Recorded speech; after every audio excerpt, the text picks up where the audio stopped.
Don't miss the inaugural All-American Cup Team Tennis Tournament, presented by Thomas J. Henry, at the Freeman Coliseum in San Antonio, Texas, November 11 through 13.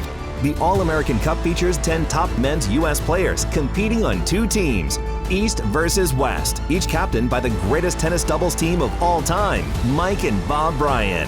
You don't want to miss this. Brother versus brother, East versus West, best versus best. Tickets on sale now at allamericantenniscup.com. All right, Pickle. Let's start taking a look at the college football weekend. It's me, the college football guy. We're going to take a look at the 5 biggest moments from Week 5 of the college football weekend across the state of Texas. It was a mixed bag. Of results. There were some teams that had a really nice week that we won't talk about. Rice will not make this list. They had a great week. They did. Good job, Owls. Texas will not make this week. Had a great week. Good job, Longhorns. UTEP had a great week. They will not make this list. UTEP, good job, UTEP. Who had a bad week? North Texas had a good nice week. Yep. Houston will make the list, unfortunately. I'm trying to think of Texas State. Texas State had a bad weekend. They will not make this list. Texas Tech had a bad weekend. Texas Tech had a bad weekend. They will not make this list. But we do have the 5 biggest moments from the college football weekend, starting with number 5.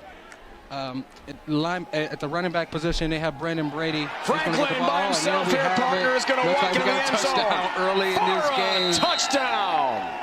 Zachary Franklin, grab and go for UTSA. And this is what they didn't want to happen earlier. You see the play action. Defensive back falls there, and easy touchdown for Zachary Franklin, the all-time leading receiver in reception. Harris to Franklin kicks off the offensive masterclass from UTSA against Middle Tennessee. And this was the UTSA offense in full bloom. They looked really good in everything that they did. This was a supremely impressive performance from the Roadrunners, and kind of for a program that's so young is like, obviously we're just referring to last year, but like vintage UTSA. I thought they looked fantastic last week. They rang up, I believe, let's see if I got the stats here. They rang up 590 yards total offense. Frank Harris set a school record with 423 yards passing. He threw 2 touchdown passes to Zachary Franklin. But the thing that's going to get lost in this is they ran the ball really well. Brendan Brady was very good in this game. The defense did give up some points to Chase Cunningham and Middle Tennessee, but overall, if this offense is going to do what they're doing here, and we mentioned that they have 3 of the nation's top 12 receivers. Yeah, that's what I was going to say. It's pretty easy regardless of how well the run game is, it's pretty easy for it to get lost in translation just because that receiving core is so star-studded. Clark Franklin and Cephas is hellacious. Yeah. It's a hellacious group of receivers. And if they keep doing that, they're going to make some noise in Conference USA. Number 4! Horton into the end zone, Spears, touchdown, Tulane, and they walk it off in overtime. He's in the end zone by himself. The safety can't recover. Houston gets their heart ripped out by Tulane. They cap a comeback on a walk-off win against the Cougs. I mean, look, I probably don't need to tell you this, but this was a super disappointing result from Houston. And a lot of it comes back to the it's hard to pinpoint one category where they're to blame, because I don't think that the defense played particularly poorly, but at the same time the defense is going up against a third string quarterback. That's Carthage's own Kai Horton, by the way. But you got to be able to shut them down, right? The other thing for me is that they lost a fumble, and for Houston, they're doing all the little things wrong. Like, they had 9 penalties for 70 yards. Like, you can't be doing that.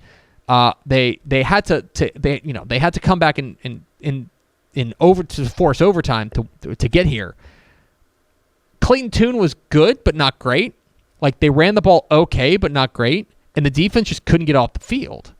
It's hard to Houston was the better team in this game, but Tulane won on the margins. And that has unfortunately been a theme for Houston this year.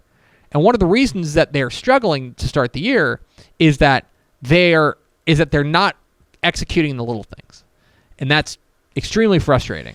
They just continue to shoot themselves in the foot, and then when they do it, they turn around, they throw their heads down, they throw helmets at their teammates. I mean, it's just looked there's no sort of happy morale or celebration for good things. It's all just doom and gloom is what it seems like. Yeah, it's all very bad. And if that's what's so frustrating is that this is obviously a team that we had high hopes for. We thought had an opportunity to really, crash the college football playoff party. I mean, that's so far out the window, it's not even close. Now we're talking like, all right, are you guys even a conference contender? Yeah. Because, the answer might be no. And the biggest thing for me is that, that is when you are going up against a team that they're on their third string quarterback, you just got to go and you got to make a play defensively. And they simply weren't able to do that. So, super disappointing from Houston. Number 3. In 5 games. It's one of the lowest totals in college football. A-Chain finds another huge hole. He fumbles the ball, though, and it's picked up by the Bulldogs.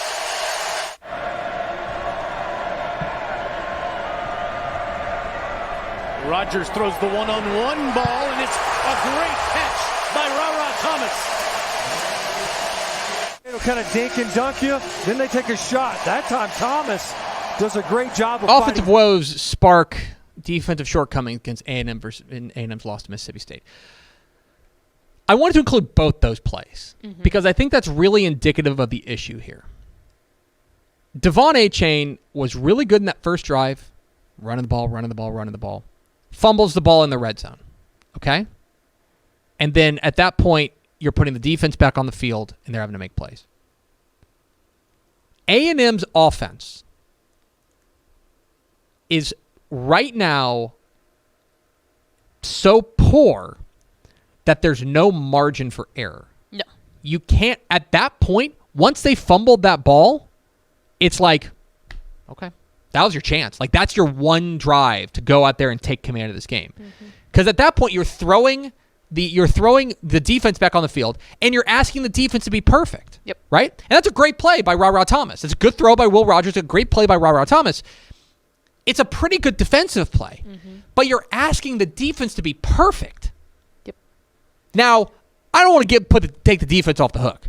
I thought the defense was pretty bad against Mississippi State. Yeah, it wasn't just that they messed up the one thing this game. They were pretty bad through and through. No, they were pretty bad throughout the course of this game. But 5 games in and nothing but pressure to be perfect, you're gonna get that. Yes. They're wearing down. They're wearing down. And you can't blame them for that fully. And for the issue goes back to the offensive side. And the offense just ain't good enough. It ain't good enough. Max Johnson got hurt.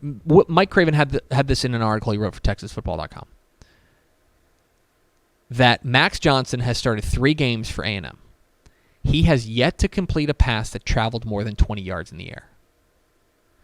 That is crazy. Bad.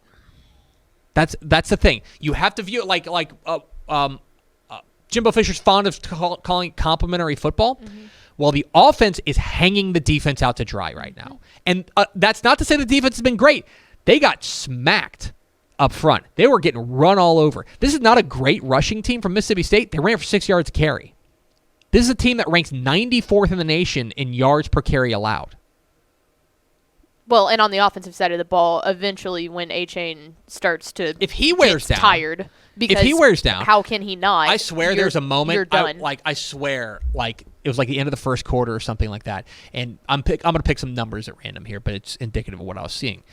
That A&M had run 20 plays, and Devon A-Chain had either carried the ball, caught the ball, or been targeted in 15 of them. Yes, and eventually, you're gonna you can't. You can't build the entire plane out of him. And no offense, it's not like he's playing against FCS linemen. He's going up against SEC defensive linemen. What are you? That's running into a brick wall. One of my favorite college football podcasts, Split Zone Duo, said that A&M is Iowa with Devon A-Chain. Yes, that is 110% accurate. Hard to argue. Anyway, number 2. First down and 10. Used to play the position, right? Yeah, a little bit. Duggan quarterbacking. taking off, Duggan with his legs. Oh, Duggan all the way for the touchdown.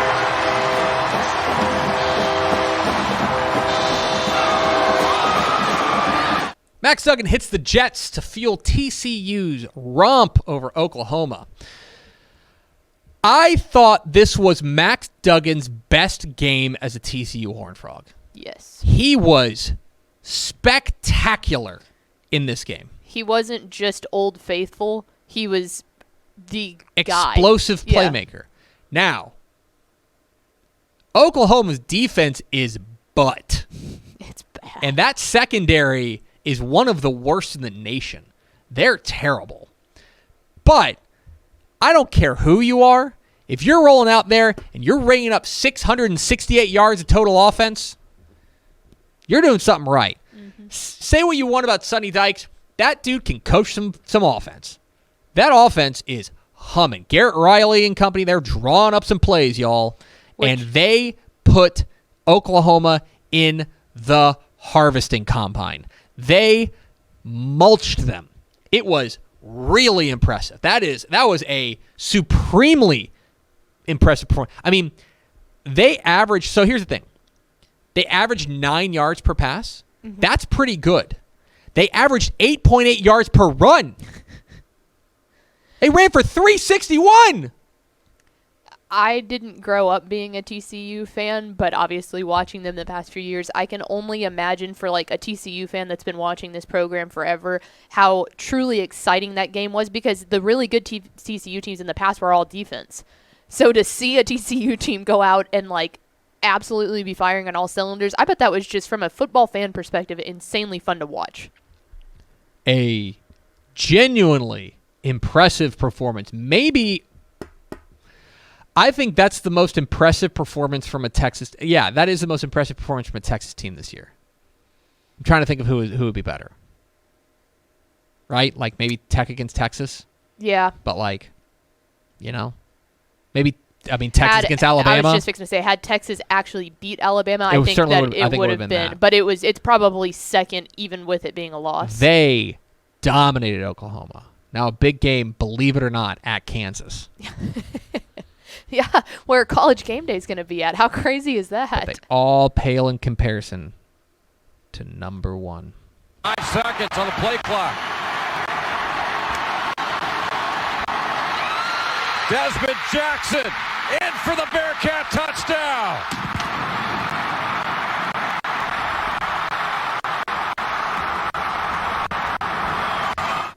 Sam Houston tops rival Stephen F. Austin in one final Battle of the Piney Woods thriller. Yeah. Desmond Jackson and Justin Tucker should get on the phone and ask what it's like to rip the heart out of your arch rival one last time. Yep. Just talk about it. That's going to go down in history. So this is, if you didn't know, Sam Houston is transitioning up to FBS.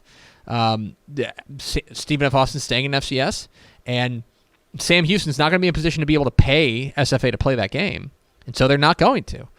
This is the third straight game where Sam has really ripped the soul out of Stephen F. Austin.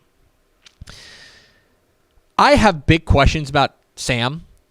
I think their offense leaves a lot to be desired, but I'll tell you what, when it was winning time, it was winning time. And this is, by the way, SFA is going to see this in their freaking nightmares. Oh, yeah. Okay? If you don't know what happened, this game was 16-10 with about, so they're 16-7 after the first drive of the third quarter. Okay? Like 10 minutes left in the third quarter. 16-7.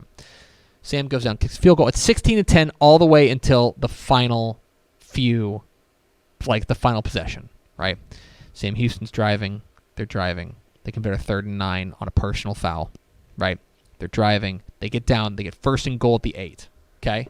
Keegan Shoemaker runs for 5 down to the 3. Incomplete pass, 3rd down. Incomplete pass brings up 4th down. Keegan Shoemaker then, Stephen F. Austin on 4th and goal, decides to send the blitz, and they bat down Keegan Shoemaker's pass. They're going to win the Battle of the Piney Woods. Mm-hmm. There's a flag Carl Williams is offsides.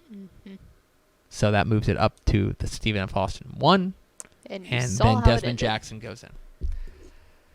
Stephen F. Austin is they are going to see that in their nightmares. Yeah. That is brutal. And it'll for be Sam, the play that is shown on TV over and over and over for again. Sam, when it's winning time, baby. And they came through in a big way. They were not great. The defense was pretty darn good in this game. The offense was not. But they did what they needed when it counted most. And it is a fitting tribute to a great rivalry. It's really spicy rivalry. Real spicy. We have a comment that says Sam Houston fan edited the SFA football Wikipedia page to claim that SFA was owned by Sammy the Bearcat.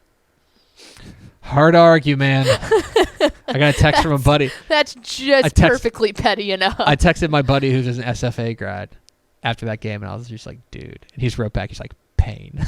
We were in the staff meeting yesterday, and our office manager, China, she went to SFA, and you brought up the game, and she just looks at you, and she goes, we ain't got to bring that up. I was like, Teb's about to get punched in the face. It was tough. But a great win for Sam Houston, a great end to the rivalry there, and it's the biggest moment of the college football weekend. Thanks so much for watching that video. If you would like more and to be notified when they come out, go ahead and click that subscribe button right down there. You can also watch Texas Football Today every day live at noon on TexasFootball.com, Facebook, Twitch, and right here on YouTube. For more of the best coverage of Texas football in the Lone Star State, go to TexasFootball.com/subscribe.